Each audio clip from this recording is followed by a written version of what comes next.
ആരെ കുറിച്ചാടാ നിനക്ക് അറിയേണ്ടത്? നീലകണ്ഠക്കിടാവ് ശബ്ദമുയർത്തി. കണ്ട അലവലാദികളുടെ കാര്യം തിരക്കുവാൻ ഞങ്ങളുടെ പെങ്ങളെ മാത്രമേ നീ കണ്ടുള്ളൂ.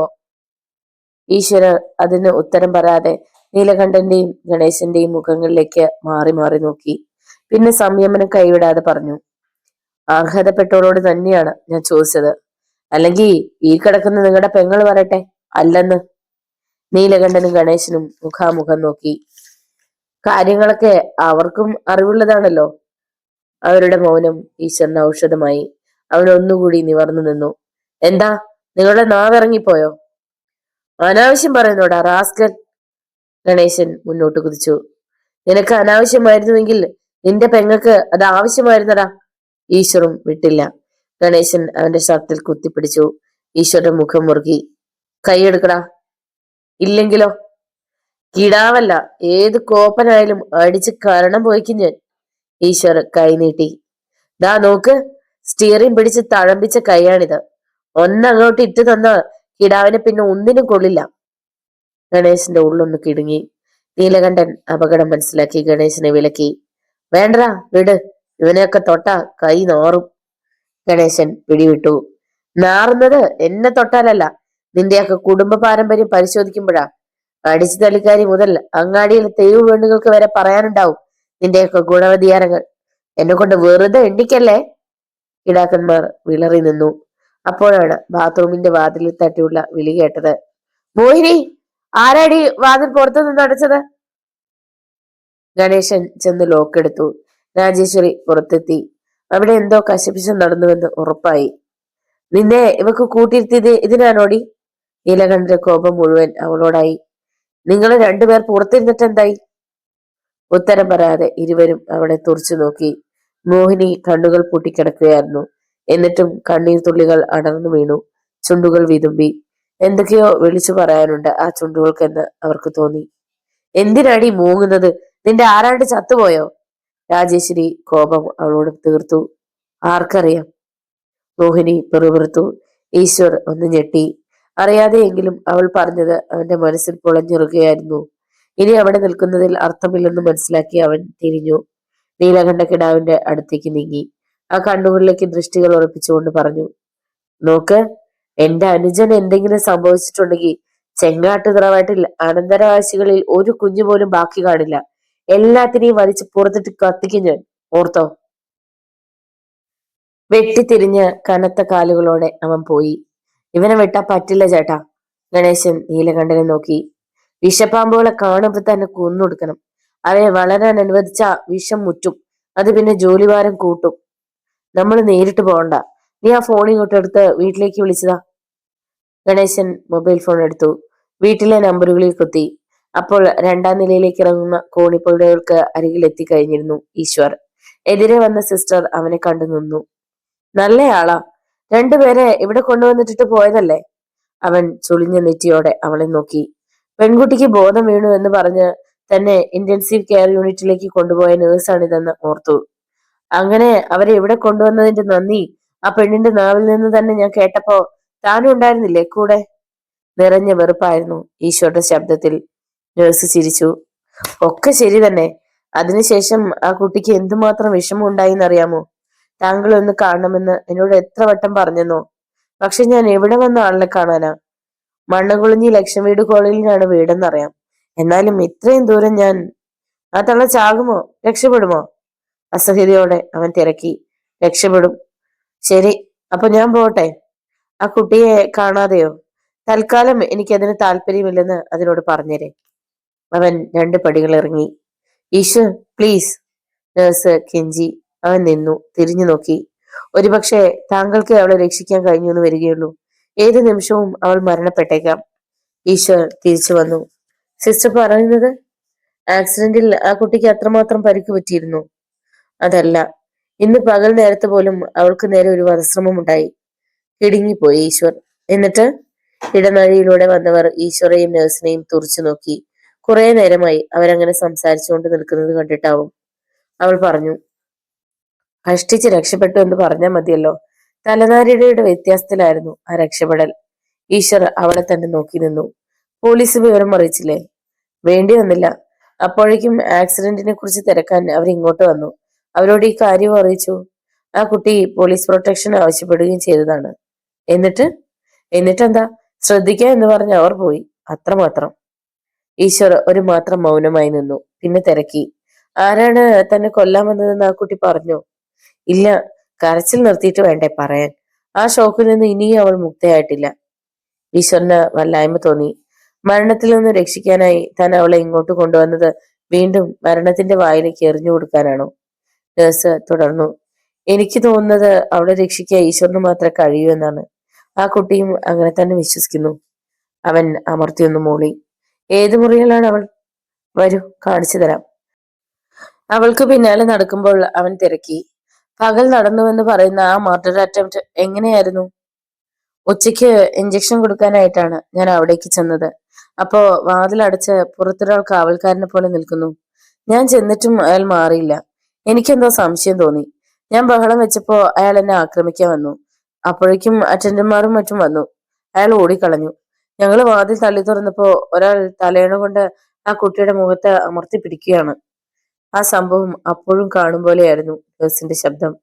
ഞങ്ങളെ കണ്ടതോടെ പിടി തരാതെ അയാളും പുറത്തേക്ക് ഓടി. താഴെ വാതിൽക്കൽ ഉണ്ടായിരുന്ന വാച്ചറെ അടിച്ചു വീഴ്ത്തിയിട്ടാണ് അയാൾ രക്ഷപ്പെട്ടത്.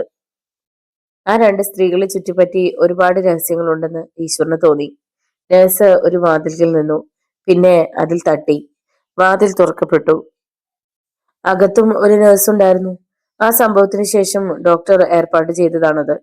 ഈശ്വർ അകത്ത് കടന്നു. പെൺകുട്ടി തലതിരിച്ചു നോക്കി. ആ വിടർന്ന മിഴികളിൽ ഒരു ഭാവമാറ്റം. അവിശ്വസനീയതയോ സന്തോഷമോ എന്തോ. താൻ നേരത്തെ കണ്ടതിനേക്കാൾ അവൾ വിളറിയിരിക്കുന്നുവെന്ന് ഈശ്വർ മനസ്സിലാക്കി. അവൻ കിടക്കക്കരിയിലെത്തി. പെട്ടെന്ന് അവളുടെ മിഴികൾ നിറഞ്ഞു. ചുണ്ടു വിറച്ചു. മാപ്പ്. ഞാൻ അറിയാതെ. മന്ത്രിക്കും പോലെയായിരുന്നു ആ ശബ്ദം. ഈശ്വർ അവളിൽ നിന്ന് കണ്ണുകൾ പിൻവലിച്ചില്ല. ഇരിക്കൂ. അവൾ കസേരയിലേക്ക് നോക്കി. അവൻ അത് വലിച്ചിട്ടിരുന്നു. നഴ്സുമാർ രണ്ടുപേരും പുറത്തേക്ക് പോയി. എന്നോട് ക്ഷമിക്കില്ലേ? അവൾ പിന്നെയും തിരക്കി. ക്ഷമിക്കുന്നതിന് വിരോധമില്ല. പക്ഷേ പെൺകുട്ടികൾക്ക് ഇത്തരം സ്വഭാവം ഒരിക്കലും ചേർന്നതാണെന്ന് ഞാൻ വിശ്വസിക്കില്ല. നിങ്ങളൊക്കെ ഉയർന്ന സ്റ്റാറ്റസ് ഉണ്ടെന്ന് നടിക്കുന്നവരാവാം. ഞാൻ വെറും ഒരു ഡ്രൈവർ, കോളനിവാസി. എന്നാൽ ഞങ്ങളെ പോലെയുള്ളവർക്കും അഭിമാനമുണ്ട്. ഒരുപക്ഷെ നിങ്ങളെക്കാൾ ഏറെ. ഞങ്ങളത് പ്രസംഗിച്ചുകൊണ്ട് നടക്കാറില്ലെന്ന് മാത്രം. ആ, തന്റെ പേര്? വജ്ര. ആ, വജ്രേ. ഒന്ന് കുട്ടി ആദ്യം മനസ്സിലാക്കണം. മനുഷ്യനെ അളക്കുന്നത് ഒരിക്കലും അവന്റെ വേഷം കണ്ടിട്ടാവരുത്, പണം കണ്ടിട്ടാവരുത്, സൗന്ദര്യം കണ്ടിട്ടാവരുത്. സ്വഭാവം, പെരുമാറ്റം ഇതൊക്കെ കണ്ടിട്ടാവണം. അവൾ പിന്നെയും കരഞ്ഞു. എനിക്കൊരു തെറ്റുപറ്റി.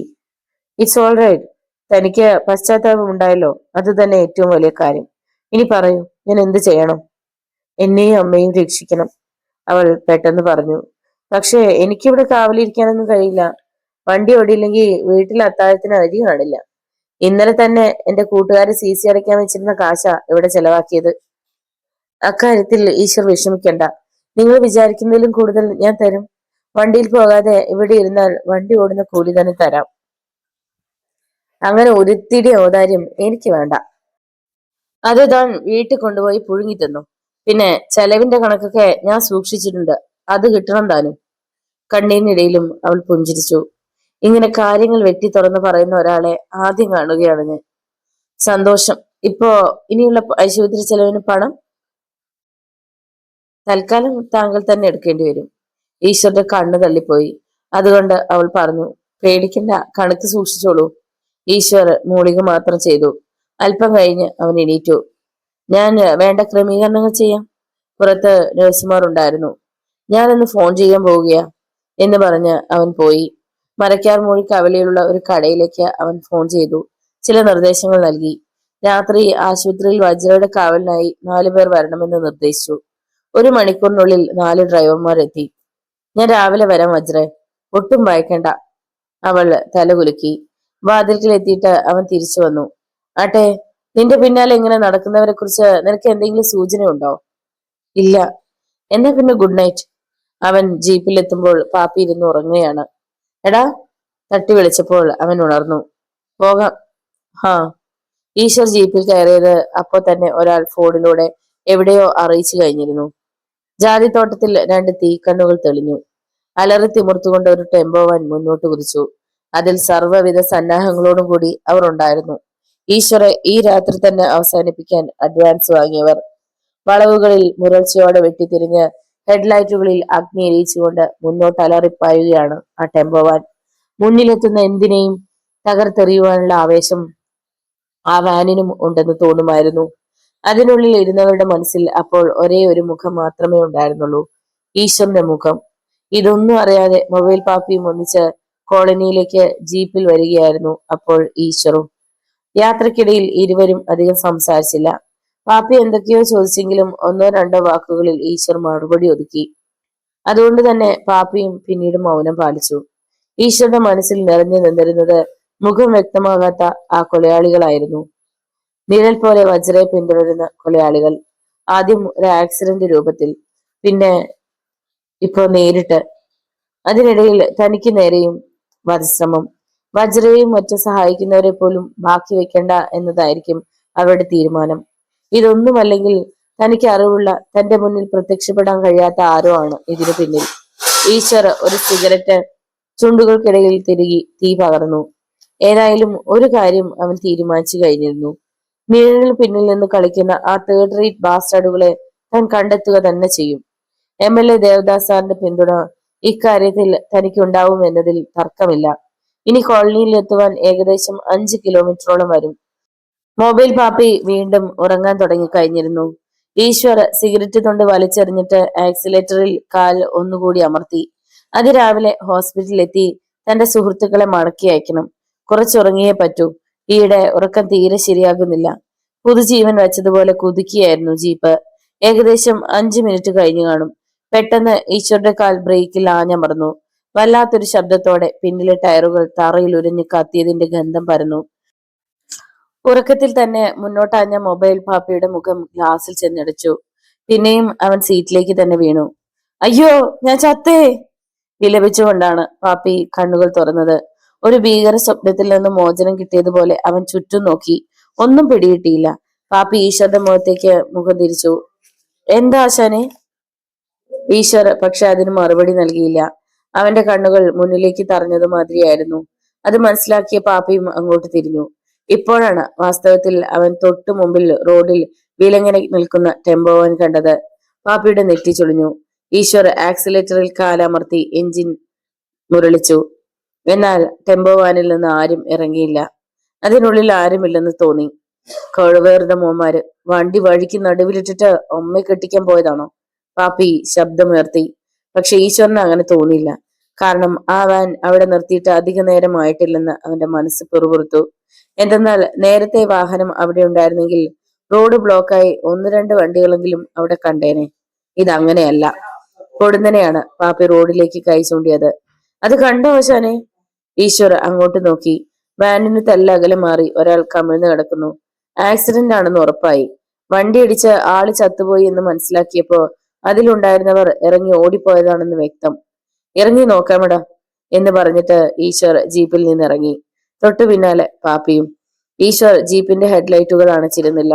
അവർ മുന്നോട്ട് ആഞ്ഞപ്പോൾ റോഡിൽ കിടന്നിരുന്ന മനുഷ്യൻ ഒന്ന് ഞെരങ്ങിയതായി തോന്നി. ചത്തിട്ടില്ല ആശാനെ! പാപ്പിയുടെ ശബ്ദം വിറച്ചു. ആശാൻ, ഈയിടെ പോകുന്ന വഴിക്കെല്ലാം ആക്സിഡന്റ് ആണല്ലോ.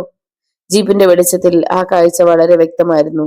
ചോരയിൽ കുളിച്ച ഒരു മനുഷ്യൻ, റോഡിലും തളം കെട്ടി ചിതറിയിരിക്കുന്ന ചോര. ഒരു മനുഷ്യന് ഇത്രയും രക്തമോ? വിശ്വസിക്കാനേ തോന്നുന്നില്ല. വെള്ളം, വെള്ളം! റോഡിൽ കിടന്നിരുന്ന മനുഷ്യൻ പെറുപെറുക്കുന്നു. പാപ്പി, ജീപ്പിൽ ഒരു പ്ലാസ്റ്റിക് കുപ്പി ഉണ്ടല്ലോ, അതിൽ വെള്ളം കാണും, എടുത്തുകൊണ്ട് വാ, ഈശ്വർ പറഞ്ഞു. നിമിഷത്തിനുള്ളിൽ പാപ്പി കുപ്പിയും വെള്ളവുമായി വന്നു. ദ്രോഹികൾ! ഈ മനുഷ്യൻ ചത്തോ എന്നറിഞ്ഞിട്ട് അവന്മാർക്ക് ഓടിപ്പോയാ പോരായിരുന്നോ? ഈശ്വർ കുപ്പി വാങ്ങി അടപ്പ് തുറന്നു. അയാൾക്കരികിൽ കുനിഞ്ഞു നിന്നു. വാ തുറക്ക് സുഹൃത്തെ. അയാൾ വാ തുറന്നു. ഈശ്വർ വെള്ളം വായിലേക്ക് ഒഴിക്കാൻ ഭാവിക്കുകയായിരുന്നു. പെട്ടെന്ന് ചോരയിൽ കുളിച്ചു കിടന്നിരുന്ന മനുഷ്യൻ ഒന്ന് ചലിച്ചു. അയാളുടെ കാൽ മിന്നായം പോലെ മേലേക്ക് ഉയർന്നു. ഈശ്വറിൽ നിന്ന് അവ്യക്തമായ ഒരു നിലവിളി ഉണ്ടായി. അടിവയറ്റിൽ ശക്തമായ ചവിട്ടിയേറ്റ് അവൻ പിന്നോക്കം വലിച്ചു. പാപ്പി നിലവിളിക്കാൻ പോലും മറന്നു നിന്നു. തറയിൽ കിടന്നിരുന്ന മനുഷ്യൻ കുതിച്ചെണീറ്റു. കാളക്കൂറ്റനെ പോലെ ഒരാൾ, ചുവന്ന മനുഷ്യൻ. ഒരു ഗറിലയെ പോലെ അയാൾ വായ് പിളർന്നു. പാപ്പി ഭയന്ന് 2 അടി പിന്നോട്ട് മാറി. ക്ഷണത്തിൽ ഇരുളിൽ നിന്ന് 3 പേർ കൂടി അങ്ങോട്ട് ചാടി വീണു. തറയിൽ നിന്ന് എണീറ്റ ഈശ്വർ കണ്ടത് തന്നെ ആക്രമിക്കാൻ ഒരുങ്ങി നിൽക്കുന്ന 4 പേരെയാണ്. ചതിയായിരുന്നു. അവൻ പിറുപിറുത്തു. ചോരയ്ക്ക് പകരം ചായം കലക്കിയ വെള്ളമായിരുന്നു റോഡിലും അയാളുടെ ശരീരത്തും ഉണ്ടായിരുന്നതെന്ന് വ്യക്തം. ഓരോ മുഖത്തേക്കും ഈശ്വർ നോക്കി. തനിക്ക് തീർത്തും അപരിചിതരാണ് അവരെന്ന് ഉറപ്പായി. നിനക്കൊരു സ്വീകരണം തരാൻ വേണ്ടിയാടാ ഞങ്ങൾ ഇങ്ങനെ ഒരു നാടകം കളിച്ചത്, ഒരാൾ പറഞ്ഞു. ആരാ നിങ്ങൾ? ശോഭ നിയന്ത്രിച്ചുകൊണ്ട് അവൻ തിരക്കി. ചാകാൻ പോകുന്ന പോത്ത് ആരൊക്കെയാ തന്റെ ഇറച്ചി തിന്നുന്നതെന്ന് അറിഞ്ഞിട്ട് എന്ത് കാര്യം? അവർ ചിരിച്ചു. അപ്പോ നിങ്ങൾ എന്നെ കൊല്ലാൻ തന്നെ തീരുമാനിച്ചോ? ഇക്കാര്യത്തിൽ നിനക്ക് ഇനിയും സംശയമോ? എന്തെങ്കിലും ഒത്തുതീർപ്പിന് വകുപ്പുണ്ടോ? ഇല്ല. ഈശ്വർ കയ്യിൽ മടക്കി കുത്തി. ഷർട്ടിന്റെ കൈകൾ തെറുത്ത് കയറ്റി. ചാകുന്നെങ്കിലും പൊരുതി ചാകുന്നതാടാ എനിക്കിഷ്ടം. 4 പേരും പൊടുന്നനെ ആയുധങ്ങൾ പുറത്തെടുത്തു. ആഹാ, കൊള്ളാമല്ലോ. പാപ്പി പിന്നോട്ട് മാറി. ജീപ്പിൽ നിന്നും ജാക്കി ലിവർ വലിച്ചെടുത്തു. ആശാനെ! വിളിയുടെ അർത്ഥം മനസ്സിലാക്കി ഈശ്വർ കറങ്ങി തിരിഞ്ഞു. അന്തരീക്ഷത്തിലൂടെ ജാക്കി ലിവർ പറന്നു വന്നു. ഈശ്വർ ചാടി ഉയർന്ന് അതിൽ പിടിച്ചു. ആയുധത്തെ ആയുധം കൊണ്ട് നേരിടുന്നതാണ് എനിക്കിഷ്ടം. ശത്രുക്കൾ അവനിൽ നിന്ന് ഇത്ര വേഗത്തിൽ ഒരു നീക്കം പ്രതീക്ഷിച്ചിരുന്നില്ല. വാസ്തവത്തിൽ അവർ പതറിപ്പോയി. ഈശ്വർ പമ്പരം പോലെ കറങ്ങി. അതിന്റെ ഇരട്ടി വേഗത്തിൽ അവന്റെ കയ്യിൽ ജാക്കി ലിവർ പൊളഞ്ഞു. ആർക്കും അവനോട് അടുക്കാൻ പോലും കഴിയാത്ത അവസ്ഥ. ഒരു കളരിപ്പയറ്റുകാരന്റെ മെയ്വഴക്കമായിരുന്നു അവന്. ജാക്കി ലിവറിന് ഒരു ചുരികയുടെ പ്രയോജനം കിട്ടി. ശത്രുക്കളുടെ ആയുധങ്ങൾ തെറിച്ചുപോയി. ഒരുവന്റെ തോളിൽ ജാക്കി ലിവർ ആഞ്ഞു വീണു. അസ്ഥികൾ ഒടിഞ്ഞു തകർന്നതുപോലെ അലറിക്കൊണ്ട് തറയിൽ വീണ അയാൾ അപസ്മാര രോഗിയെ പോലെ വിറച്ചു. ഇതിനിടെ പാപ്പി ഒരുത്തന് പിന്നിൽ നിന്നടിച്ചു. അയാൾ മുന്നോട്ടാഞ്ഞപ്പോൾ മുതുകിൽ ഒരു ചവിട്ടുകൂടി കൊടുത്തു. അയാൾ റോഡിൽ കിടന്നിരുന്ന ചായത്തിലേക്ക് വീണു. ഈശ്വർ ജാക്കി ലിവർ പാപ്പിയുടെ മുന്നിലേക്ക് ഇട്ടിട്ട് കൈകൊണ്ടായി പോരാട്ടം. അവന്റെ കൈക്കരുത്ത് അവർ ശരിക്കും അറിഞ്ഞു. 3 പേർ ഒരു വിധേന ഓടി വാനിൽ കയറി. നേരത്തെ റോഡിൽ കിടന്ന് അഭിനയിച്ചവന്റെ തലമുടിയിൽ കുത്തിപ്പിടിച്ച് ഈശ്വർ തനിക്ക് അഭിമുഖമായി തിരിച്ചു. പറയടാ, എന്തിനാ നിങ്ങൾ എന്നെ ആക്രമിച്ചത്? അയാൾ മിണ്ടിയില്ല. ആര് പറഞ്ഞിട്ടാ നിങ്ങൾ വന്നത്? അതിനും മറുപടിയില്ല. ഈശ്വർ മുടിയിൽ നിന്നും പിടിവിടാതെ കൈ ചുരുട്ടി ഒറ്റയിടി. അയാളുടെ മൂക്കിന്. ചരടിൽ തൂങ്ങിക്കിടക്കുന്ന മത്തങ്ങ പോലെ അയാളുടെ തല ഒന്ന് ആടി. മൂക്കിൽ നിന്നും ഇപ്പോൾ ഇറ്റു വീഴുന്നത് ചായമുള്ള ചോരയാണെന്ന് ഉറപ്പായിരുന്നു. അയാൾ മറുപടി പറയും മുമ്പേ ടെമ്പോ വാൻ സ്റ്റാർട്ടായി. അത് അവരുടെ നേരെ പാഞ്ഞു വന്നു. ഈശ്വർ അയാളെ അതിനു മുന്നിലേക്ക് തള്ളിയിട്ട് തിന്നിമാറി. വാൻ അയാളെ ഇടിച്ചു തെറിപ്പിച്ചു. നേരത്തെ അഭിനയിച്ചത് ഇപ്പൊ യാഥാർത്ഥ്യമായി. വാൻ വെട്ടിത്തിരിഞ്ഞു പോയി. റോഡിൽ വീണവർ ഒന്ന് പെടഞ്ഞു. പിന്നെ ശരീരം നിശ്ചലമായി. കേറടാ! ഈശ്വർ ജീപ്പിൽ ചാടിക്കയറി. പാപ്പിയും. അവർ വിട്ടുപോയി. നീ വാനിന്റെ നമ്പർ നോക്കിയോടാ? അതിന് നമ്പർ ഇല്ലായിരുന്നു ആശാനെ. ഈശ്വർ ഒന്ന് അമർത്തി മൂളി. എന്നാലും അവരാരായിരുന്നു ആശാനെ? ആ, വന്ന് വീഴും നമ്മുടെ വലയിൽ, അപ്പോഴറിയാം. അവർ പോയ വഴിക്കൊന്നും പിന്നെ ആ വാൻ കണ്ടില്ല. എന്നാൽ ആ വാൻ ചെന്ന് നിന്നത് ചെങ്കാട് തറവാട്ടിന്റെ മുറ്റത്തായിരുന്നു. പുറത്ത് അപ്പോഴും കാത്തിരിക്കുകയായിരുന്നു ശേഖരക്കിടാവും ജനാർദ്ദനക്കിടാവും. ചന്ദ്രപ്പൻ കിടാവ് തന്റെ പതിവ് വിസ്കി അകത്താക്കിയിട്ട് മുറിയിലേക്ക് പോയിരിക്കുകയാണ്. ഈ ഓപ്പറേഷന്റെ മുഴുവൻ നേതൃത്വവും ശേഖരനും ജനാർദ്ദനുമായിരുന്നു. വാൻ നിന്നത് അവൻ അതിനരികിലേക്ക് ഓടിച്ചെന്നു. എന്താ, എല്ലാം ഭംഗിയായി കലാശിച്ചല്ലോ? ഉദ്യോഗത്തോടെ ജനാർദ്ദനൻ തിരക്കി. വാനിൽ നിന്നിറങ്ങിയ മൂവരും തല കുനിച്ചു നിന്നു. എന്താടാ, നിന്റെയൊക്കെ വായിൽ കൊഴുക്കട്ടയാണോ? ശേഖരന് ദേഷ്യം വന്നു. കാര്യങ്ങൾ ഉദ്ദേശിച്ചതുപോലെ നടന്നില്ല. തലയ്ക്കൊരടിയേറ്റതുപോലെയാണ് കിടാക്കന്മാർക്ക് തോന്നിയത്. എന്താ, എവിടെയാ പിഴച്ചത്? നിങ്ങൾ 4 പേരുണ്ടായിട്ടും? ജനാർദ്ദന്റെ തൊണ്ടയില് ജലം വറ്റി. അയാളായിരുന്നു അവരെ ഏർപ്പാട് ചെയ്തത്. ഒരാൾ ഉണ്ടായതെല്ലാം പറഞ്ഞു. എന്നിട്ട് നിങ്ങൾ ഒപ്പമുണ്ടായിരുന്നവനെ കളഞ്ഞിട്ട് പോന്നോ? അതേ നിവൃത്തിയുള്ളായിരുന്നു അങ്ങനത്തെ. നാളെ അവൻ എല്ലാം പറഞ്ഞ ഈശ്വര അവനെ രക്ഷിച്ച? അതിനവർക്ക് മറുപടിയില്ലായിരുന്നു. ശവങ്ങൾ. ശേഖരക്കിടാവ് കാറിത്തുപ്പി. അനിഷ്ടത്തോടെ അളിയനെ നോക്കി. നീയല്ലേ ജനാർദ്ദന പറഞ്ഞത് ഇവന്മാരെ ഏതാണ്ടൊക്കെ മലമറിക്കുമെന്ന്? അല്ല അളിയാ, അതിപ്പോ വേണ്ട. കാര്യം പറഞ്ഞ് സമയം കളയണ്ട. ഇനി എന്ത് വേണമെന്ന് ഉടൻ ചിന്തിക്കണം. ജനാർദ്ദന്റെ കണ്ണുകൾ കുറുകി. നിങ്ങളുടെ ആള് ചത്തു കാണുമെന്ന് ഉറപ്പാണോ? ഗുണ്ടകളെ നോക്കി. മിക്കവാറും. എങ്കിൽ ഞാനൊന്ന് കളിക്കാം. ജനാർദ്ദനൻ ധൃതിയിൽ തറവാടിനുള്ളിലേക്ക് നടന്നു. ഫോണിനരികിലേക്ക്. ഈശ്വർ. അവൻ എവിടെയാണെങ്കിലും ഈ രാത്രി ഒരു തീരുമാനമുണ്ടാവണം. അയാൾ ഉറപ്പിച്ചിരുന്നു. ഈശ്വർ അപ്പോൾ കുളി കഴിഞ്ഞ് അത്താഴം കഴിക്കുകയായിരുന്നു. പാപ്പി തന്റെ വീട്ടിലേക്ക് പോയിരുന്നു. അവൻ എണീറ്റ് കൈ കഴുകുമ്പോൾ സുന്ദരി ഒപ്പം ചെന്നു. കൊച്ചേട്ടനെ കുറിച്ച് യാതൊരു വിവരവുമില്ല അല്ലേ വല്യേട്ടാ? ഈശ്വര അവിടെ ഒന്ന് നോക്കി. പിന്നെ പറഞ്ഞു, പോലീസിൽ പരാതി കൊടുത്തിട്ടുണ്ട്. ഞാനും അന്വേഷിക്കുന്നുണ്ട്. എന്തേലും വിവരം കിട്ടാതിരിക്കില്ല. അമ്മ എന്തിയെ? കിടക്കുകയാ. അത്താഴം കഴിക്കാൻ വിളിച്ചിട്ട് പോലും വന്നില്ല. ഈശ്വർ ഒരു നിമിഷം എന്തോ ചിന്തിച്ചു നിന്നിട്ട് തന്റെ മുറിയിലേക്ക് പോയി. സത്യനെ കുറിച്ച് ഓർത്തുകൊണ്ട് തന്നെ കിടന്നു. എപ്പോഴോ ഉറങ്ങി. പുറത്തൊരു വാഹനത്തിന്റെ പുരൾച്ച കേട്ടതുപോലെ തോന്നിയപ്പോഴാണ് ഉണർന്നത്. ഇരുളിൽ കാതോർത്തു. പുരയ്ക്ക് ചുറ്റും ആരോ നടക്കുന്നത് പോലെ അവൻ എണീറ്റിരുന്നു. ആ ക്ഷണം ആരോ വാതിലിൽ തട്ടി. കരുതലോടെയാണ് അവൻ പുറത്തേക്ക് നടന്നത്. ഈശ്വരേ, ഈശ്വർ! കനത്ത ശബ്ദം. അവൻ ലൈറ്റ് തെളിച്ചിട്ട് വാതിൽ തുറന്നു. പുറത്ത് CI ശിവൻകുട്ടിയും പോലീസുകാരും. ഈശ്വർ നെറ്റി ചൊളിച്ചു. എന്താ സാറേ രാത്രിയിൽ വന്നുകൂടാ എന്ന് നിയമമുണ്ടോടാ? ചോദ്യവും ചവിട്ടും ഒന്നിച്ചായിരുന്നു. ഈശ്വറിന് തെന്നി മാറാൻ കഴിഞ്ഞില്ല. അപ്പോഴേക്കും അകത്തേക്ക് പാഞ്ഞു കയറിയ CIയും പോലീസുകാരും അവനെ കടന്നലുകളെ പോലെ പൊതിഞ്ഞു. എത്ര കരുതിയിട്ടും ഈശ്വർ നിലവിളിച്ചു പോയി. ആ ശബ്ദം കോളനിയിലെ ഇരുളിൽ പിടഞ്ഞു നടുങ്ങി. ഈശ്വറിന്റെ നിലവിളി കേട്ട് പോർട്ടർ ദാമോദരൻ ഞെട്ടിയുണർന്നു. അതിനു മുമ്പ് ജാനകി എണീറ്റ് ലൈറ്റ് തെളിച്ചു കഴിഞ്ഞിരുന്നു. സത്യനെ കുറിച്ച് ഓർത്തുകൊണ്ട് ഉറങ്ങാതെ കിടക്കുകയായിരുന്നു ജാനകി. അപ്പോഴാണ് ആരോ വാതിലിൽ തട്ടുന്നതും ഈശ്വർ വാതിൽ തുറക്കുന്നതും കേട്ടത്. ആരാവും എന്ന് കാതോർക്കുമ്പോഴായിരുന്നു ഈശ്വറുടെ നിലവിളി.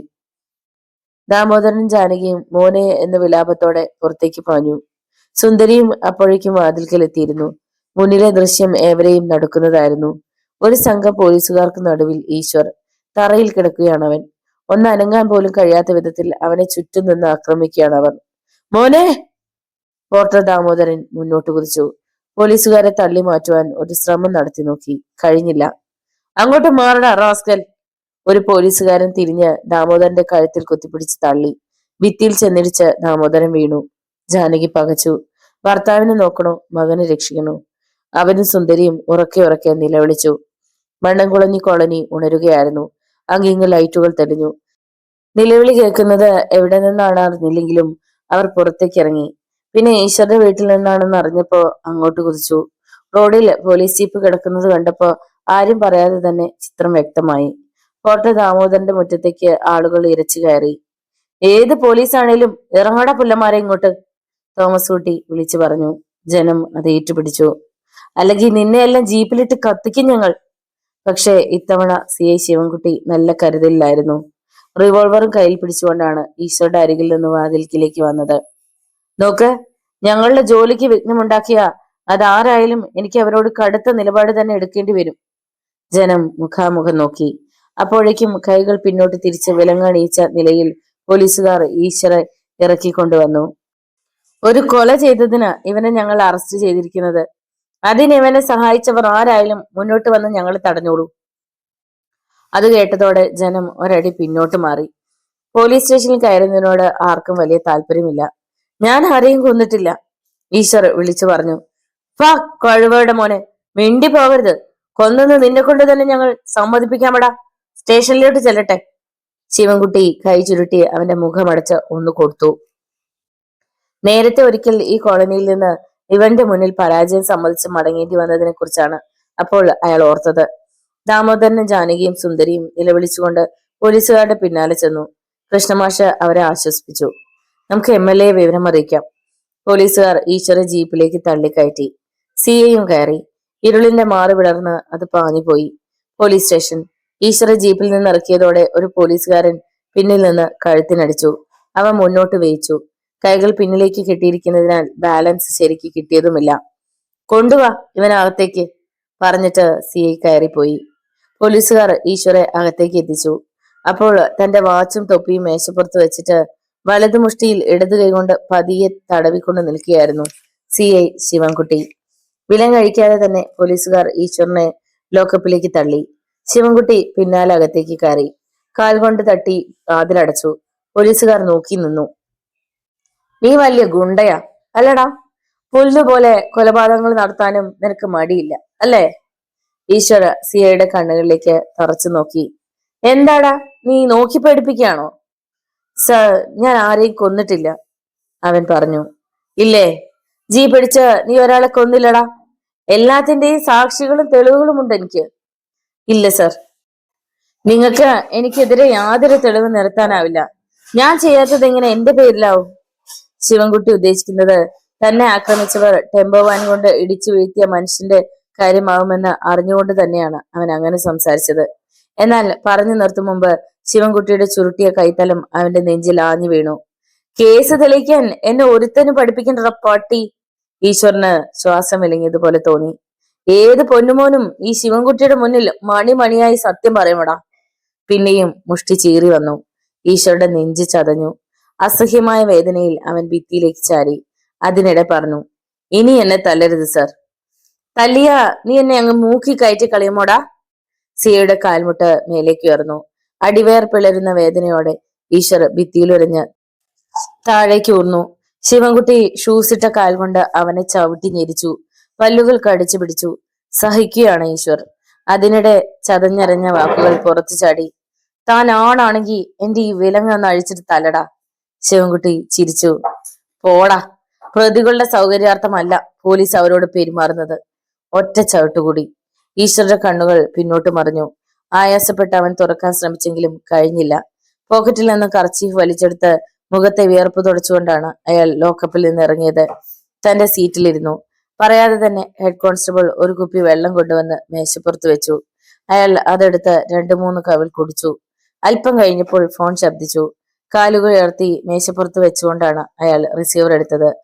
Yes, C A here. ഞാനാ, ജനാർദ്ദനൻ. ജനാർദ്ദനക്കിടാവിന്റെ ശബ്ദം. ശിവൻകുട്ടിയുടെ മുഖം തെളിഞ്ഞു. അവനെ കസ്റ്റഡിയിലെടുത്തു സർ. ശരിക്ക് കൈകാര്യവും ചെയ്തിട്ടുണ്ട്. സംഗതി കുഴപ്പമാകുമോ ശിവൻകുട്ടി? എന്താ സാറേ? ശിവൻകുട്ടിയുടെ മുഖത്ത് പരിഭ്രമം പരന്നു. വണ്ടി ഇടിച്ചവൻ ചത്തില്ല. അവനെ ആരോ ഹോസ്പിറ്റലാക്കി. മാത്രവുമല്ല, ജീവനോടിരിക്കുന്ന നിലയ്ക്ക് അവൻ ഇനി ഈശ്വർക്കെതിരെ സംസാരിച്ചില്ലെങ്കിലോ? ശിവൻകുട്ടിയുടെ നെറ്റി ചൊളിഞ്ഞു. ആ ഒറ്റ വാചകത്തിൽ നിന്ന് തന്നെ ഈശ്വർ നിരപരാധിയാണെന്ന് അയാൾക്ക് വ്യക്തമാവുകയും ചെയ്തു. ഇനിയിപ്പോ എന്ത് ചെയ്യും സർ? അവനെ വിട്ടുകള. പക്ഷെ അവന് നടക്കാൻ കഴിയുമെന്ന് തോന്നുന്നില്ല സർ. മാത്രമല്ല, പാതിരാക്കി പിടിച്ചുകൊണ്ടുവന്ന് ഇങ്ങനെയൊക്കെ ചെയ്തിട്ട് അവൻ ഇനി അങ്ങനെ പോകുമോ? ജനാർദ്ദനും വെട്ടിലായതുപോലെയായി. അല്പം കഴിഞ്ഞാണ് അയാൾ സംസാരിച്ചത്. ശിവൻകുട്ടി, ഇലയ്ക്കും മുള്ളിനും കേടില്ലാത്ത രൂപത്തിൽ എന്താണെന്ന് വെച്ചാ അങ്ങനെ ചെയ്യും. തന്നെ കാണേണ്ട രൂപത്തിൽ തന്നെ ഞാൻ കണ്ടോളാം. മറുപടിക്ക് കാക്കാതെ ജനാർദ്ദനൻ റിസീവർ വെച്ച് കളഞ്ഞു. ശിവൻകുട്ടി അല്പനേരം അങ്ങനെ തന്നെ ഇരുന്നു പോയി. എന്തു പറ്റി സർ? ഹെഡ് കോൺസ്റ്റബിൾ വന്ന് വിളിച്ചപ്പോഴാണ് ഞെട്ടി ഉണരും പോലെ മുഖം തിരിച്ചത്. എന്ത് പറ്റാനോടോ? വേലിയിലിരുന്ന പാമ്പിനെടുത്ത് പോക്കറ്റിലിട്ട പോലെയായി. ഈശ്വരനെ എങ്ങനെയെങ്കിലും ഇറക്കി വിട്ടേ പറ്റൂ സാറ്. പക്ഷെ അവൻ ഒന്ന് മൂളിക്കൊണ്ട് ശിവൻകുട്ടി എണീറ്റ് വീണ്ടും ലോക്കപ്പിന് മുന്നിൽ വന്നു. അകത്ത് ഒരു പഴന്തുണി കിട്ടുമാതിരി കിടക്കുകയാണ് ഈശ്വർ. ആ ചുണ്ടുകൾ പക്ഷെ പതിയെ ചലിക്കുന്നുണ്ടായിരുന്നു. വെള്ളം, വെള്ളം. സി ഐ കോൺസ്റ്റബിളിനെ നോക്കി. അർത്ഥം മനസ്സിലാക്കിയ അയാൾ വേഗത്തിൽ വെള്ളം കൊണ്ടുവന്ന് ഈശ്വരുടെ വായിലേക്ക് ഒഴിച്ചു കൊടുത്തു. അവന്റെ വിലങ്ങു കൂടി അഴിച്ചു മാറ്റിയാരെ. കോൺസ്റ്റബിൾ അപ്രകാരം ചെയ്തു. വെള്ളം കുടിച്ചു കഴിഞ്ഞപ്പോൾ ഈശ്വർ കണ്ണുകൾ തുറന്നു. താൻ എവിടെയാണെന്ന് മനസ്സിലാക്കുവാൻ പണിപ്പെടും പോലെ കണ്ണുകൾ ചുറ്റും പരതി നടന്നു. പിന്നെ യാഥാർത്ഥ്യത്തിലേക്ക് മടങ്ങി വന്നപ്പോൾ ഒരു വിധേന എണീറ്റിരുന്നു. ശരീരം അനക്കാനേ പറ്റുന്നില്ല. അടിവയറ്റിൽ ഒരു കത്തി കുത്തിയിറക്കിയതുപോലെയുള്ള വേദന. ഇരുമ്പഴിക്ക് പുറത്തു നിൽക്കുന്ന ശിവൻകുട്ടിയെ ഇതിനിടെ അവൻ കണ്ടു കഴിഞ്ഞു. ആ കണ്ണുകളിൽ തീയാളി. ശരിക്കൊന്ന് അനങ്ങാൻ കഴിഞ്ഞിരുന്നെങ്കിൽ അവൻ ഇപ്പൊ തന്നെ മുന്നോട്ട് കുതിച്ചേനെ. എങ്കിലും തിരക്കി. ശിവൻകുട്ടി, നിന്റെ ഊഴം കഴിഞ്ഞോ? ഇല്ലെങ്കിൽ ബാക്കി കൂടി തീർത്തേരെ. എന്നെ ഇതിനുള്ളിലിട്ട് കൊന്നേരെ. അല്ലെങ്കിൽ നിന്നെ ഞാൻ വിടില്ല. ഈ രാജ്യത്ത് കിട്ടുന്ന ഏറ്റവും വലിയ ശിക്ഷ എനിക്ക് കിട്ടിയാലും നിനക്ക് മാപ്പില്ല. ശിവൻകുട്ടിക്ക് മിണ്ടാനായില്ല. അസാധാരണ വേഗതയിൽ വന്ന ഒരു വാഹനം സ്റ്റേഷന് പുറത്ത് ബ്രേക്ക് ഇടുന്ന ഒച്ച. ശിവൻകുട്ടി ഭയന്നുപോയി. അയാൾ തിരിഞ്ഞു നോക്കി. ശക്തിയിൽ ഡോർ തുറന്നടയുന്നത് കേട്ടു. കനത്ത കാലടിയുടെ ശബ്ദം. MLA ദേവദാസ് അകത്തേക്ക് വന്നു. ഒപ്പം കൃഷ്ണമാഷുമുണ്ട്. ശിവൻകുട്ടി! ദേവദാസ് ഗർജിച്ചു. എന്ത് പോക്കൃത്തരമാണോ ഈ കാണിച്ചത്? ശിവൻകുട്ടിയുടെ തൊണ്ടയിൽ വാക്കുകൾ ചത്തു വീണു. ലോകപ്പിന് മുന്നിലെത്തിയ ദേവദാസ് അകത്തെ കാഴ്ച കണ്ട് കിടുങ്ങി. ഇങ്ങനെ ചെയ്യാൻ മാത്രം എന്ത് തെറ്റാടോ ഇവൻ ചെയ്തത്? ദേവദാസ് മുണ്ടു മടക്കി കുത്തി. അതിനും CIയിൽ നിന്നും മറുപടി കിട്ടിയില്ല. വല്ലാത്തൊരാവേശത്തോടെ ദേവദാസ് അകത്തേക്ക് പാഞ്ഞു കയറി. ഈശ്വര വലിച്ചേർത്തി. വാടാ പുറത്തേക്ക്. ഒരു വിധേന ഈശ്വർ പുറത്തേക്ക് ചുവടുവെച്ചു. ദേവദാസിന്റെ ശബ്ദം സ്റ്റേഷൻ ഭിത്തികളെ വിറകൊള്ളിച്ചു. നീ അറസ്റ്റ് ചെയ്തു കൊണ്ടുവന്നവനെ ഞാൻ ബലമായി ഇറക്കിക്കൊണ്ടുപോയെന്ന് റിപ്പോർട്ട് ചെയ്യടാ. കൃഷ്ണമാഷ് കൂടെ വന്ന് ഈശ്വരെ താങ്ങി പുറത്തേക്ക് നടത്തി. വാസ്തവത്തിൽ CIക്ക് ആശ്വാസമാണ് തോന്നിയത്. ഈശ്വരെ കൊണ്ടുപോയല്ലോ. ദേവദാസ് അവനെ ഹോസ്പിറ്റലിൽ അഡ്മിറ്റ് ചെയ്തു. സിഐക്കെതിരെ SP പരാതി കൊടുക്കുകയും ചെയ്തു. ആശുപത്രിയിൽ കഴിയുമ്പോഴും വജ്രയുടെ സുരക്ഷിതത്വത്തിനായി ഈശ്വർ തന്റെ സുഹൃത്തുക്കളായ ഡ്രൈവർമാരെ ഏർപ്പാട് ചെയ്തിരുന്നു. ആശുപത്രിയിൽ ഈശ്വറിന് കൂട്ട് മൊബൈൽ പാപ്പിയായിരുന്നു. വീട്ടിൽ നിന്നും കോളനിയിൽ നിന്നും ആളുകൾ വന്നുപോയി. 2 നാൾ പിന്നിട്ടു. ഈശ്വർ പാപ്പിയെ വിളിച്ചു. ഇന്ന് രാത്രി ആരും അറിയാതെ നമുക്ക് ഒരിടത്ത് പോണം. എങ്ങോട്ടാ ആശാനെ? അത്ഭുതത്തോടെ പാപ്പി അവനെ നോക്കി. പറയാം. ആ രാത്രി CI ശിവൻകുട്ടി തന്റെ താമസ സ്ഥലത്തേക്ക് ജീപ്പിൽ വരികയായിരുന്നു. പൊടുന്നനെ ജീപ്പ് ഒന്ന് പാളി. ടയറുകൾ പഞ്ചറായതുപോലെ. അയാൾ ബ്രേക്ക് അമർത്തി. പുറത്തേക്ക് ഇറങ്ങി നോക്കാൻ ഭാവിക്കുമ്പോൾ ഹെഡ്ലൈറ്റുകളുടെ വെളിച്ചത്തിലേക്ക് ഒരാൾ വന്നു. ശിവൻകുട്ടിയുടെ നെറ്റി ചൊളിഞ്ഞു. അയാൾ തുറച്ചു നോക്കി. നട്ടെല്ലിൽ ഒരു പിടപ്പ്. ഈശ്വർ. ഹെഡ്ലൈറ്റുകൾക്ക് നടുവിലായി റോഡിൽ നിൽക്കുകയായിരുന്നു ഈശ്വർ. ഇരു കൈകളും എളിയിൽ തിരുകി എന്തിനും തയ്യാറാവനെ പോലെയായിരുന്നു ആ നിൽപ്പ്. ശിവൻകുട്ടിക്ക് ഹൃദയത്തിനുള്ളിലേക്ക് തീക്കനൽ പുളഞ്ഞിറങ്ങിയതുപോലെയുള്ള പൊള്ളൽ. അയാൾ ചുറ്റും നോക്കി. അടുത്തെങ്ങും ഒറ്റ മനുഷ്യജീവി പോലുമില്ല. റോഡ് തീർത്തും വിജനം. ഈശ്വരുടെ വരവ് എന്തിനാണെന്ന് അയാൾക്ക് നല്ലവണ്ണം മനസ്സിലായി. ഇറങ്ങി ഓടുക എന്ന് പറഞ്ഞാൽ ഒരു പോലീസ് ഓഫീസറായ തനിക്ക് അത് ഒട്ടും ഭൂഷണമല്ല. അയാൾ വഴുതിപ്പോയ ധൈര്യത്തെ പിടിച്ചു നിർത്തി. പിന്നെ കരുതലോടെ ജീപ്പിൽ നിന്നിറങ്ങി അരയിലെ തുകലുറയിൽ റിവോൾവർ ഉണ്ടെന്ന് ഉറപ്പുവരുത്തി. ഈശ്വറും പതിയെ മുമ്പോട്ട് വന്നു. ശിവൻകുട്ടി ഹെഡ്ലൈറ്റുകൾ അണച്ചില്ല. എന്തു വേണം നിനക്ക്? കടുത്ത ശബ്ദത്തിൽ CI തിരക്കി. നിന്നെ. ഈശ്വർ കൈ ചൂണ്ടി. ഇങ്ങനെ നിന്നെ ഒറ്റയ്ക്കൊന്ന് കിട്ടാൻ ഞാൻ എത്രമാത്രം കൊതിച്ചിരുന്നെന്നോ. നേരത്തെ കിട്ടിയതൊന്നും പോരെ നിനക്ക്? പോരല്ലോ. അതിനല്ലേ നേരിട്ട് വന്നത്. ചെയ്തു തന്നതിനൊക്കെ നന്ദി പറഞ്ഞില്ലെങ്കിൽ ശിവൻകുട്ടി സാറ് വിചാരിക്കില്ലേ ഞാൻ വെറും പന്നനാണെന്ന്? ശിവൻകുട്ടിയുടെ കണ്ണുകൾ കുറുകി. ഈശ്വർ തുടർന്നു. ഒരു മുഖാമുഖത്തിന് ഇതിനേക്കാൾ നല്ലൊരു അവസരം വേറെ ഇല്ല സാറേ. കാരണം ഞാനിപ്പോ ഹോസ്പിറ്റലിൽ അഡ്മിറ്റ് ആണല്ലോ. സാർ എന്നെ തല്ലി ചതച്ച് ആശുപത്രിയിലാക്കിയിരിക്കുകയാണല്ലേ. നിന്റെ പ്രസംഗം കേൾക്കാൻ എനിക്ക് നേരമില്ലടാ. പറഞ്ഞു തീരും മുമ്പ് ശിവൻകുട്ടി കുതിച്ചു ചാടി ഇടതുകാൽ തറയിൽ അമർത്തി വലതുകാൽ ആഞ്ഞു വീശി. ക്ഷണത്തിൽ ഈശ്വർ താഴേക്ക് കുനിയുകയും ശിവൻകുട്ടിയുടെ ഇടതുകാലിൽ ആഞ്ഞു തട്ടുകയും ചെയ്തു.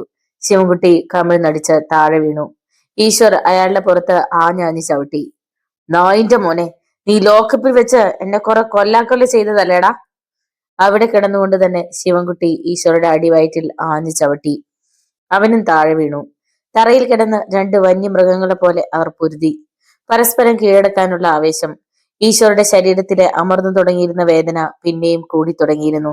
പക്ഷേ അകാരണമായി തന്നെ തല്ലി ചതച്ചവനാണ് എതിരാളി എന്ന ഓർമ്മ അവനിൽ ആവേശമുണ്ടാക്കി. ഒരു വിധേന ഇരുവരും തറയിൽ നിന്ന് എണീറ്റു.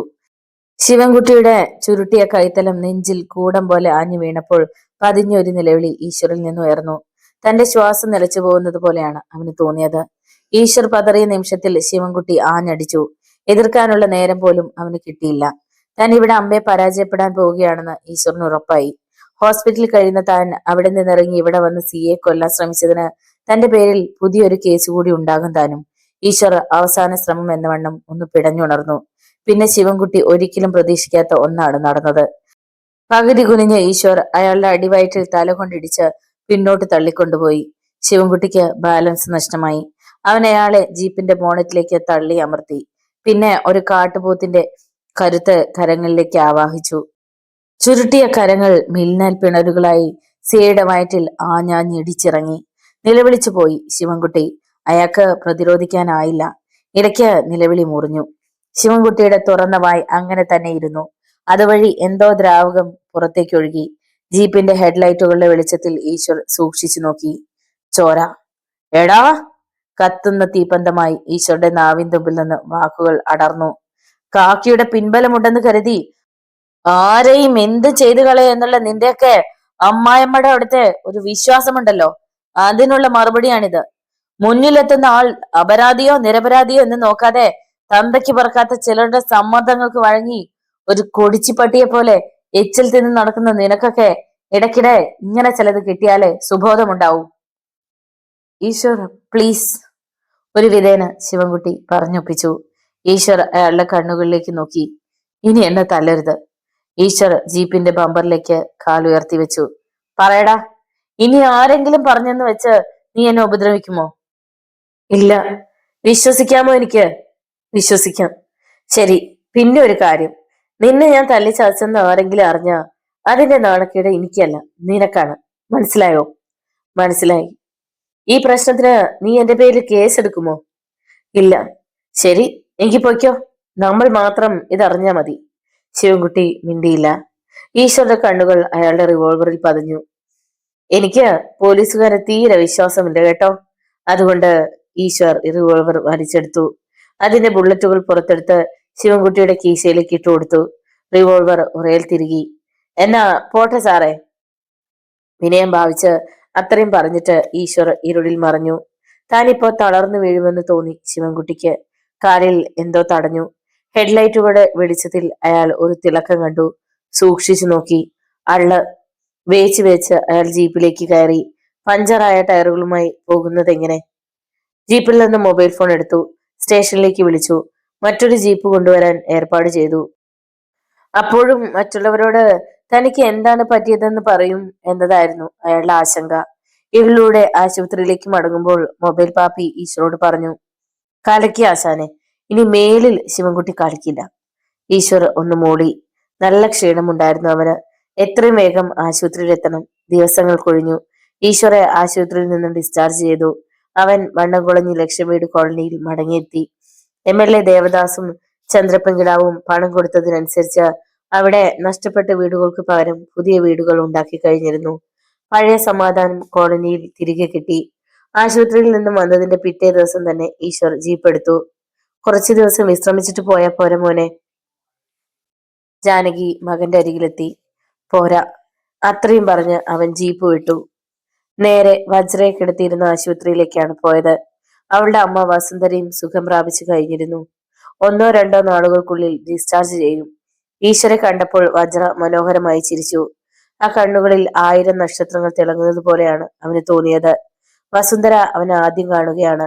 വജ്രയിൽ നിന്ന് എല്ലാ കാര്യങ്ങളും അവർ അറിയുന്നുണ്ടായിരുന്നു താനും. ആശുപത്രി ആവശ്യങ്ങൾക്ക് ഇതുവരെയുള്ള പണമെല്ലാം ചിലവഴിച്ചത് ഈശ്വർ തന്നെയാണ്. 30,000-ഓളം വരും അത്. കണക്കുകൾ കൃത്യമായി സൂക്ഷിച്ചിട്ടുണ്ട് അവൻ. കൂട്ടുകാരുടെ ചെറിയ നിക്ഷേപങ്ങൾ പിൻവലിച്ചാണ് അവൻ ആ തുക ഉണ്ടാക്കിയത്. നന്ദി പറയുന്നത് കൊണ്ട് യാതൊരു അർത്ഥവുമില്ലെന്നറിയാം ഈശ്വർ. എന്നാലും പറഞ്ഞു പോവുകയാണ്. നിങ്ങളില്ലായിരുന്നുവെങ്കിൽ. വസുന്ധരയുടെ ശബ്ദം പതറി. ഏയ്, അതിന്റെ ഒന്നും ആവശ്യമില്ല കേട്ടോ. ഒരു സാധാരണ മനുഷ്യൻ ചെയ്യുന്നത് ഞാൻ ചെയ്തുള്ളൂ. അവൻ ചിരിച്ചു. വജ്ര അവന്റെ മുഖത്തു നിന്നും ദൃഷ്ടികൾ പിൻവലിച്ചേയില്ല. ഇടയ്ക്കിടെ ആ കാന്തശക്തിയുള്ള വലിയ കണ്ണുകളുമായി തന്റെ കണ്ണുകൾ കൂട്ടിമുട്ടുമ്പോൾ ഹൃദയത്തിൽ ഒരു ചൂണ്ട കൊത്തിവലിക്കുന്നത് പോലെയാണ് അവന് തോന്നിയത്. ഞാനൊരു കാര്യം ചോദിച്ചാ സത്യം പറയുമോ? 2 പേരോടുമായാണ് അവൻ തിരക്കിയത്. അവർ പരസ്പരം ഒന്ന് നോക്കി. ചോദിക്കൂ. വസുന്ധരയുടെ ശബ്ദം പതിഞ്ഞതായിരുന്നു. നിങ്ങളുടെ പിന്നാലെ നിഴൽ പോലെ പിന്തുടരുന്ന ശത്രുവിനെ കുറിച്ച് നിങ്ങൾക്ക് നേരിയ സംശയം പോലുമില്ലെന്ന് പറഞ്ഞാൽ അതെനിക്ക് വിശ്വസിക്കാനാവില്ല. സ്ത്രീകൾ ഒന്നുകൂടി മുഖാമുഖം നോക്കി. അവർക്കിടയിൽ മൗനത്തിന്റെ ഒരു ആവരണമുണ്ടായി. തെല്ലുകഴിഞ്ഞ് വസുന്ധരയുടെ ചുണ്ടുകൾ ചലിച്ചു. സംശയിക്കുന്നവരുടെ മുഖങ്ങൾ ഒത്തിരി മനസ്സിലുണ്ട് ഈശ്വർ. പക്ഷെ നമ്മൾ കരുതുന്നതിനേക്കാൾ ഒരുപാട് അകലെയായിരിക്കും യഥാർത്ഥ സത്യം. അതുകൊണ്ട് ഇപ്പൊ ഒന്നും പറയുന്നില്ല ഞാൻ. പറയാം ഒരിക്കൽ. അജറോയുടെ അച്ഛൻ? ഇല്ല, ഇപ്പോ അത്രയും അറിഞ്ഞാൽ മതി. ഒരിക്കൽ ഞാൻ പറയുന്ന കഥയിൽ എല്ലാം ഉണ്ടാവും. നിഗൂഢതകളുടെ ഭണ്ഡാരമാണ് മുന്നിലിരിക്കുന്നതെന്ന് ഈശ്വരന് തോന്നി. വരട്ടെ, ഒരിക്കൽ എല്ലാം ചോദിച്ചറിയാം. അതിലൂടെ തന്റെ ശത്രുവിനെയും കണ്ടെത്താൻ കഴിയും. എങ്കിൽ ഞാൻ ഇറങ്ങുന്നു. ഓട്ടം വല്ലതും കിട്ടിയില്ലെങ്കിൽ ശരിയാവില്ല. വസുന്ധര എന്തോ പറയാൻ ഭാവിച്ചെങ്കിലും വേണ്ടെന്ന് വജ്ര ആംഗ്യം കാണിച്ചതിനാൽ മിണ്ടിയില്ല. ഈശ്വർ മറയ്ക്കാൻകോഴിയിലേക്ക് മടങ്ങി. അവിടെ വന്നപ്പോൾ അറിഞ്ഞു ബോംബ് കേസിൽ റിമാൻഡിലായിരുന്ന വിജയൻ പുറത്തു വന്നിട്ടുണ്ടെന്ന്. ആശാനെ, 2 കൽപ്പിച്ച രീതിയിലാ അവന്റെ നടപ്പ്. മുണ്ട് ചൊരിച്ചു കുത്തി 2-3 തവണ അവൻ ഈ കവലയിലൂടെ നടന്നു. ഓരോ വാഹനത്തിനും സൂക്ഷിച്ചു നോക്കി. ആശ സൂക്ഷിക്കണം. ഈശ്വർ തലകുലുക്കി. എന്നിട്ട് അവൻ എങ്ങോട്ട് പോയി? അറിയില്ല. പക്ഷേ വിജയൻ അപ്പോൾ ചെങ്കാട്ട് തറവാട്ടിൽ എത്തിയിരുന്നു. പൂമുഖത്ത് ചന്ദ്രപ്പൻ കിടാവും ആൺമക്കളും മരുമകൻ ജനാർദ്ദന കിടാവും ഉണ്ടായിരുന്നു. ചന്ദ്രപ്പൻ കിടാവാണ് സംസാരിച്ചുകൊണ്ടിരുന്നത്. വിജയ, എന്തു വന്നാലും പിന്നിലുണ്ട് ഞങ്ങൾ. മാത്രമല്ല, കോളനിയിലെ കുറെ ആളുകളും കാണും നിന്റെ കൂടെ. അയാൾ തലകുലുക്കി. കിടാവ് അല്പം ഇരട്ടി മധുരം എടുത്ത് വായിലിട്ടിട്ട് തുടർന്നു. ഇനി അവിടെ അവൻ നേതാവണ്ട. ഇനി കോളനിയിലെ നേതാവ് നീയാണ്. അതിനുവേണ്ടി എന്ത് കളിയും കളിച്ചോ. ആവശ്യത്തിന് പണവും മദ്യവും ഞങ്ങൾ തരും. വിജയന്റെ കണ്ണുകൾ തിളങ്ങി. അത് മതി അങ്ങത്തെ. കിടാവ് മൂത്ത മകനെ നോക്കി. ശേഖരക്കിടാവ് 100 രൂപയുടെ ഒരു കെട്ടുനോട്ട് അയാൾക്ക് കൊടുത്തു. ആർത്തിയോടെ അയാൾ അത് മറിച്ചു നോക്കി. അപ്പോൾ ശേഖരന്റെ ശബ്ദം പിന്തുടർന്നെത്തി. ഇത് അഡ്വാൻസ് മാത്രമാ. വിജയന്റെ മുഖത്ത് സന്തോഷം ദ്വിഗുണീഭവിച്ചു. നീലകണ്ഠനും പറഞ്ഞു, അവന്റെ പതനമാണ് ഞങ്ങളുടെ ലക്ഷ്യം. ഏറ്റു. വിജയൻ ചിരിച്ചു. എന്നാ നീ പൊയ്ക്കോ. വിജയൻ പോയപ്പോൾ അവർ മുഖാമുഖം നോക്കി ചിരിച്ചു. പിന്നെ ഓരോരുത്തരായി അകത്തേക്ക് പോയി. തന്റെ മുറിയിൽ തന്നെയായിരുന്നു മോഹിനി. ആശുപത്രിയിൽ നിന്നെത്തിയിട്ട് 2 ദിവസമേ ആയുള്ളൂ. ഇപ്പോഴും സത്യനെ ഓർത്ത് ആ നെഞ്ചിടം വിങ്ങുകയാണ്. എവിടെയായിരിക്കും അവൻ? ആരോട് തിരക്കാനാണ്? അവൾ കണ്ണടച്ചു കിടന്നു. ഇരുട്ടാണ് ഇപ്പൊ ഏറെ ഇഷ്ടം. വെളിച്ചത്തിലേക്ക് നോക്കുമ്പോ ഭ്രാന്ത് പിടിക്കുന്നത് പോലെയാണ്. ഒരാൾ മുറിയിൽ കടന്നു വന്നതോ വാതിൽ ചാരിയതോ അവൾ അറിഞ്ഞില്ല. തന്റെ മേനിൽ ആരോ സ്പർശിച്ചതും അവൾ കണ്ണു തുറന്നു. നിലവിളിക്കാൻ ഭാവിച്ചപ്പോൾ കനത്ത കൈത്തരം മുഖത്തമർന്നു. ഒപ്പം ഒരു മന്ത്രണം. ശബ്ദിക്കരുത്. എന്നെ അനുസരിച്ചാ നിനക്ക് ഞാൻ സത്യനെ കാട്ടിത്തരാം. എന്തു വേണമെന്നറിയാതെ മോഹിനിക്കിടാവ് പകച്ചു. നോവലിന്റെ തുടർന്നുള്ള ഭാഗങ്ങൾ കേൾക്കുവാൻ വേണ്ടി ചാനൽ സബ്സ്ക്രൈബ് ചെയ്യുക. നിങ്ങളുടെ വിലയേറിയ അഭിപ്രായങ്ങളും നിർദ്ദേശങ്ങളും കമന്റ് ബോക്സിൽ രേഖപ്പെടുത്തുക. വീഡിയോ ഇഷ്ടമായാൽ ഒന്ന് ലൈക്ക് ചെയ്ത് മറ്റു സുഹൃത്തുക്കൾക്ക് കൂടി ഷെയർ ചെയ്ത് നൽകുക. നന്ദി. വീണ്ടും കാണാം.